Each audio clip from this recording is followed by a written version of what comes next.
তবে এই মাছ ভাজা নিয়ে একটা স্ক্যাম হয়ে গেছে, সেটা আমি তোমাদের ভিডিওর শেষে বলবো। তা যাই হোক, মাছটা ভাজতে দিয়ে দিলাম, আর অলরেডি দুপুর হয়ে গেছিল আর বেরিয়েছিলাম যেহেতু, তাই একবারে লাঞ্চটা করেই নিয়েছিলাম। ডিম ভাত খেয়েছিলাম আমি, আর ও খেয়েছিল চিকেন, আর তার সাথে দু রকমের সবজি, ভাজা, ডাল, এগুলো তো ছিলই।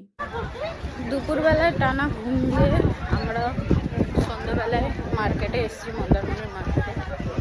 দেখি চা খাবো, চা খেয়ে কী করা যায় দেখা যাক।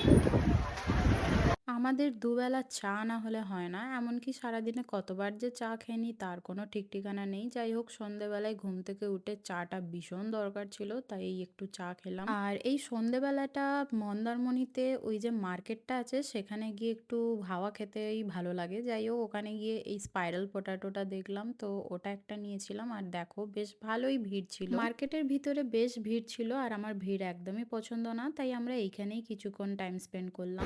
আমরা এখন কিসের জন্য বসে আছি? কিসের জন্য বসে আছি মাছের জন্য। মাছ খাবে বলে মরে যাচ্ছে। আমি তো মাছ ভক্ত নই। সমুদ্র থেকে মাছ ধরেছি আমরা স্নান করতে গিয়ে। এই গেঞ্জিটা পরে ওই মাছ বাঁধিয়ে দিয়েছি। তো যে মাছটা সকালে দিয়েছিলাম সেটা নিতে এসেছি, ওই জন্য বসে আছি।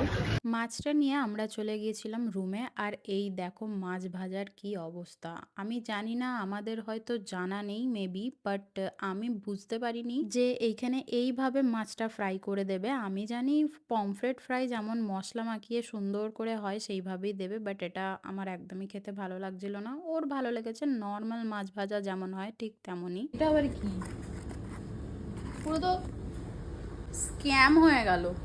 আগে জানলে তো জিজ্ঞাসা করতাম যে কেমন করে ভাজবে। আমি জানি ওরম করেই ভেজে দেবে, এরম নর্মাল ভেজে দেয়, কি জানে।